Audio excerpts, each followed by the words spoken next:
నమస్కారం. నేను మీ సిరి. Welcome to నిన్ను కోరి. ఈరోజు కథ ప్రేమ చదరంగం పార్ట్ 32. రచించిన వారు బృందా గారు. ఇక కథలోకి వెళ్తే, గదిలోకి వచ్చిన ఆనంద్ లైట్ ఆన్ చేసేసరికి పడుకున్న భూమి కళ్ళు తెరిచింది. డ్రెస్ చేంజ్ చేసుకుంటున్న అనంత్ను బాధగా కొన్ని క్షణాలు చూసి చిన్నగా నిట్టూర్చి, వచ్చేసారా, డిన్నర్ చేశారా అంటూ లేచి బెడ్ రెస్ట్కి ఆనుకుని కూర్చుంది. నువ్వు ఇంకా పడుకోలేదా? బయట చేసొచ్చాను. ఎక్కడికి వెళ్ళారు అని అడిగి నిజం చెప్తాడో లేడో అని తీక్షణంగా అతని వైపే చూస్తుంది. మోహిత్ను మీట్ అవడానికి వెళ్ళాను. ఏమాత్రం తొనక్కుండా అంత తేలిగ్గా అబద్ధం చెప్పేసిన అనంత్ను విస్తుపోయి చూసి బాధగా కళ్ళు మూసి తెరిచిన భూమికి లాస్ట్ వీక్ జరిగిన సంఘటన కళ్ళ ముందు మెదిలింది. ఏమంటే మోహిత్ అన్నారు? అంటే ఆ రోజు కూడా ఆయన పబ్లో మీట్ అవ్వడానికి వెళ్ళింది మాయనేనా? భూమి మనసంతా ఒక్కసారిగా చేదుగా మారిపోయింది. ఏమంటే ఖచ్చితంగా మాయనే. ఏం కాంటాక్ట్ పక్కన లవ్ ఎమోజీ గుర్తొచ్చి ఆమె బాధను మరింత పెంచింది. కళ్ళ నిండుగా కన్నీళ్లు చేరాయి. కళ్ళ నీళ్లు తుడుచుకుని గట్టిగా ఊపిరి తీసుకుని వదిలి, మోహిత్ని మీట్ అవ్వడానికి వెళ్ళారా అడిగింది మళ్ళీ. అవును. డ్రెస్ చేంజ్ చేసుకుని ఆమె పక్కన కూర్చున్నాడు. నేను కేఫ్లో మిమ్మల్ని చూశాను. భూమి మాటలకి దిగున తల తిప్పి చూశాడు ఆనంద్. మీతో పాటు అక్కడ మోహిత్ కనిపించలేదే? మాయ కనిపించింది. గతుకుమన్న ఆనంద్ ఏం చెప్పాలో అర్థం కాక బ్లాంక్గా చూస్తున్నాడు. నిజం చెప్పండి, మీరు వెళ్ళింది మాయను మీట్ అవ్వడానికే కదా? అవును. మరెందుకు అబద్ధం చెప్పారు? ఏదేదో ఊహించుకొని నువ్వు ఫీల్ అవుతావేమో అని చెప్పలేదు, అంతే, వేరే ఏం లేదు. భూమి అలాగే అనుమానంగా చూస్తుంటే, ఏంటి అలా చూస్తున్నావు? She just a friend. తనేదో బాధలో ఉంటే కంఫర్ట్ చేయడానికి వెళ్ళాను, అంతే. అయినా నువ్వేంటి డిటెక్టర్లా నన్ను ఫాలో అవుతున్నావా అన్నాడు. నేనేం ఫాలో అవ్వలేదండి. సూపర్ మార్కెట్ వెళ్ళొస్తుంటే చూశాను. నేను రమ్మంటేనేమో పనుంది అన్నారు. మరి కాసేపట్లోనే తను పిలిస్తే వెళ్ళిపోయారు. చెప్పాను కదా భూమి, తను బాధలో ఉంది అని. ఎందుకంత సీన్ చేస్తున్నావు నువ్వు? అసహనంగా అన్నాడు. నేను సీన్ చేస్తున్నానా? నా భర్త నాకు టైం ఇవ్వకుండా పరాయి ఆడదంతో గంటలు గంటలు టైం స్పెండ్ చేస్తే నాకెంత బాధగా ఉంటుందండి. లాస్ట్ వీక్ కూడా ఎవరు అంటే మోహిత్ అన్నారు. పిచ్చిదాన్ని నమ్మేశాను. ఆ రోజు కూడా పబ్కి వెళ్ళింది మాయతోనే కదా? మౌనం వహించాడు ఆనంద్. ఎందుకండి నాతో అబద్ధం చెప్తున్నారు? ఇన్ని రోజులు మీరు తాగొస్తున్న ఫ్రెండ్స్తో షికార్లు అంటూ లేట్ నైట్స్ వస్తున్నా నేను భరించాను, కానీ ఇప్పుడు మరో ఆడదానితో తిరుగుతున్నారంటే భరించడం నా వల్ల కాదండి. భూమి, మరీ ఎక్కువగా ఆలోచిస్తున్నావు. తను జస్ట్ నాకు ఫ్రెండ్ మాత్రమే. ఎంత ఫ్రెండ్ అయినా ఒక లిమిట్ ఉంటుందండి. అబద్ధాలు చెప్పి తనని మీట్ అవ్వడం, ఇంట్లో భార్యను వదిలేసి తనతో గంటలు గంటలు కేఫుల్లో పబ్బుల్లో తిరగడం, ఇవన్నీ మీకు చాలా నార్మల్గా అనిపించవచ్చు. కానీ ఇదంతా నార్మల్ అని లైట్ తీసుకునే విశాలమైన మనసు నాకు లేదండి. మీరు తన బాధ గురించి ఆలోచిస్తున్నారు, కానీ నా బాధ గురించి ఎప్పుడైనా ఆలోచించారా? నీకేం బాధ? ఈ ఇంట్లో ఏం తక్కువైంది నీకు? బయటికి వెళ్ళి కష్టపడాల్సిన అవసరం లేదు. ఇంట్లో కాసింత పని చేసుకొని టైంకి తిని టైంకి పడుకుంటావు. ఇంకేం తక్కువైంది నీకు? ప్రేమ తక్కువైంది. నాకు మీరిచ్చే టైం తక్కువైంది. మనశ్శాంతి తక్కువైంది. భూమి మాటలకు కనుబొమ్మలు ముడివేసి చూశాడు. పొద్దున్ననగా వెళ్ళి నైట్ ఎప్పుడుకో వస్తారు. ఫ్రెండ్స్తో పార్టీలు పబ్బులంటూ ఏ టైంకి వస్తారో మీకే తెలీదు. ఏమన్నారు? టైంకి తిని టైంకి పడుకుంటున్నాను అన్నారు కదా? మీరింటికి రాకుండా ఉంటే నేను ప్రశాంతంగా ఎలా పడుకుంటానండి? మీరు ఎక్కడున్నారో, ఏం చేస్తున్నారో, ఎప్పుడు వస్తారో, ఎలా వస్తారో అని పిచ్చి దాంట్లో ఆలోచిస్తూ ఎదురు చూస్తాను మీకోసం. పక్కన మీరు లేకుంటే నాకు అసలు నిద్రే పట్టదు. మీరు అలా లేటుగా వచ్చిన ప్రతిసారి, ఫుల్గా తాగొచ్చిన ప్రతిసారి నా మనసు ఎంతగా బాధపడుతుందో తెలుసా మీకు? భూమి గుండె నిండా బాధతో, కళ్ళ నిండా కన్నీళ్లతో సూటిగా అడుగుతుంటే నోట మాట రాక బ్లాంక్గా చూస్తున్నాడు ఆనంద్. నేను ఎప్పుడు ఎక్కడికి రమ్మన్నా, ఎక్కడికి తీసుకెళ్ళమన్నా పనుంది అని ఏదో ఒక కారణం చెప్తారు. కానీ ఫ్రెండ్స్తో తిరగడానికి, తాగడానికి మాత్రం గంటలు గంటలు టైం ఉంటుంది మీ దగ్గర. ఇంట్లో నేను ఒకదాని ఉన్నానని గుర్తు కూడా ఉండదు మీకు. కనీసం నువ్వు తిన్నావా అని నోరారు ఎప్పుడైనా అడిగారా? నన్ను ప్రేమగా దగ్గరికి తీసుకున్నారా? ఆమె పదునైన మాటలు గుండెకు సూటిగా గుచ్చుకుంటూ అతని తప్పులను ఎత్తి చూపిస్తుంటే మొహం చిన్నగా చేసుకుని మౌనంగా ఉండిపోయాడు. రాత్రి ఎప్పుడో వస్తారు. మీకు మూడుంటే కాసేపు నాతో స్పెండ్ చేస్తారు. లేదంటే మీ పాటికి మీరు పడుకుంటారు. ఒక మాట లేదు, ముచ్చట లేదు. నేను మనిషినే అండి. నాకు మనసుంటుంది. అందరి భార్యల్లాగే నాకు భర్తతో సరదాగా మాట్లాడాలని, కలిసి భోజనం చేయాలని, కలిసి బయటకు వెళ్ళాలని ఉంటుంది. కానీ మీరు మాత్రం ఫ్రెండ్స్‌కి పరాయి ఆడవాళ్ళకి ఇచ్చినంత ఇంపార్టెన్స్ కట్టుకున్న పెళ్ళానికి ఇవ్వరు. నేను ఎంత లోన్లీగా ఫీల్ అవుతున్నానో మీకు తెలుసా? ఎందుకండి? నేనంటే మీకు ఇష్టం లేదా? మీకు నచ్చినట్లుగా ఉండట్లేదా? ఏడుస్తూ ప్రశ్నించింది భూమి. ఆనంద్ నివ్వెరపోయి చూస్తున్నాడు. ఎప్పుడూ తన గురించి తాను ఆలోచించడం తప్ప భూమి ఇలా ఫీల్ అవుతుందని ఏనాడూ ఆలోచించలేదు తను. ఆమె దుఃఖం చూసి అతని ప్రాణం చివుక్కుమంది. భూమి, నువ్వంటే ఇష్టం లేదని ఎప్పుడైనా అన్నానా నేను? ఎందుకు నీకు నువ్వే ఏదేదో ఊహించుకుంటావు? అన్నాడు ఆమె భుజం మీద చేయి వేసి. నేనంటే ఇష్టం ఉంటే మరి ఆ మాయతో ఎందుకు తిరుగుతున్నారు? పబ్బుల్లో కలిసి తాగే వరకు వెళ్ళారంటే, కలిసి గంటలు గంటలు టైం స్పెండ్ చేస్తున్నారంటే మీ మధ్య ఏం లేదని ఎలా అనుకుంటాను? మీరు కానీ నాకు ద్రోహం చేయట్లేదు కదా? భూమి, ఎన్నిసార్లు చెప్పాలి నీకు? అలాంటిదేం లేదు అన్నాడు అసహనంగా. నిజంగా ఏదైనా ఉందని తెలిస్తే మాత్రం నా గుండె ఆగిపోతుందండి.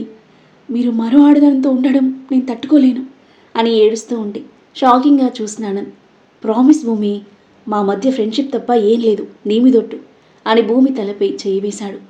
దాంతో భూమి మనసులో చెలరేగిన అనుమానపు జ్వాల కాస్త చల్లారి గుండెల్లో భారం తగ్గి తన తలపై ఉన్న అతని చేయిని పట్టుకుని ఎమోషనల్ అయింది. మీరు నా మీద ప్రామిస్ చేశారు.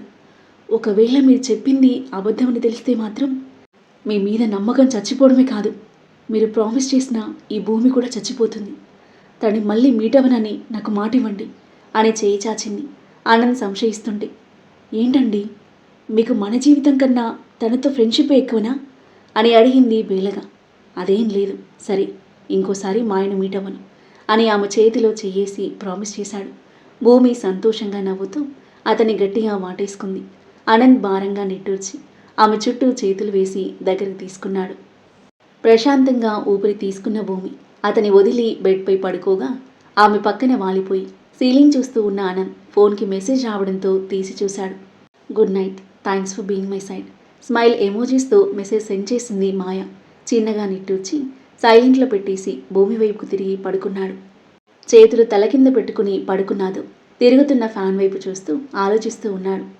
ఇషాన్వి వదిన అన్నయ్యతో మాట్లాడుంటుందా అంటూ ఆమె పక్కకు తిరిగాడు. అప్పుడే నిద్రలోకి జారుకుంటున్న ఇషాన్వి కళ్ళు తెరిచి చూసి, మాట్లాడుతుందని నాకు అనిపిస్తుంది, కానీ మీ అన్నయ్యలో అంత త్వరగా చేంజ్ వస్తుందని నాకు అనిపించడం లేదు. ఆ మాయ కూడా పెద్ద మాయలడిలా ఉంది. అసలు తన భర్త ఎలా ఊరుకుంటున్నాడు? ఏం చేస్తాడు అతను? ఏదో బిజినెస్ చేస్తాడు. 2 వీక్స్ ఇక్కడ, 2 వీక్స్ బెంగళూరు. ఓ అదా సంగతి. తన భర్త లేనప్పుడు మీ అన్నయ్యతో టైంపాస్ చేస్తుంది. ఇప్పుడు మాయ ఇంటెన్షన్స్ ప్యూర్ అయి ఉండొచ్చు, బట్ కాలాన్ని బట్టి సిచ్యువేషన్ని బట్టి ఆ ఇంటెన్షన్స్ మారిపోవచ్చు. ఆ మాయను దూరం చేసి అక్కను మీ అన్నయ్యకు దగ్గర చేయాలి. వాళ్ళిద్దరి మెకానికల్ లైఫ్ని కాస్త రొమాంటిక్గా మార్చాలి. ఆదవ్ నవ్వుతూ చూశాడు. ఎలా మార్చాలో నువ్వే చెప్పు మరి. ఎలా అంటే వాళ్ళకి ఏకాంతం కల్పించాలి. ఇంట్లో పనులతో అక్క, ఆఫీస్ పనులు, ఫ్రెండ్స్, పార్టీస్ అంటూ బావ. ఎవరి బిజీలో వాళ్ళు ఉంటున్నారు. వాళ్ళ మధ్య అవసరమైతే తప్ప కమ్యూనికేషన్ ఉండదు.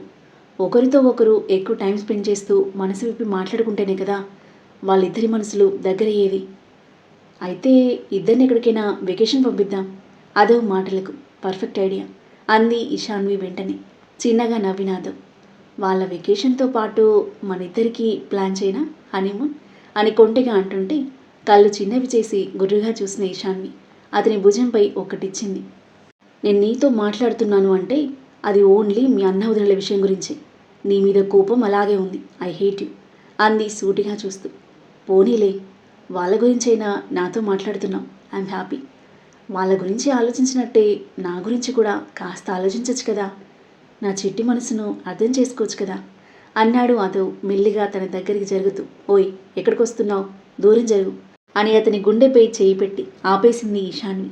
ఆమె చేయిపై చేయి వేసి తన గుండెకు గట్టిగా అదుముకున్న అదవ్ ఆమె వైపు సమ్మోహనమైన నవ్వుతో చూస్తుంటే కొన్ని క్షణాలు అతని చూపుల్లో బందీ అయిపోయిన ఇషాన్వి తేరుకొని చెయ్యి వెనక్కి తీసుకొని స్ట్రైట్గా తిరిగి పడుకుంది. ఆమెను ఆర్తిగా చూస్తూ హాయిగా కళ్ళు మూసుకున్నాడు అదవ్.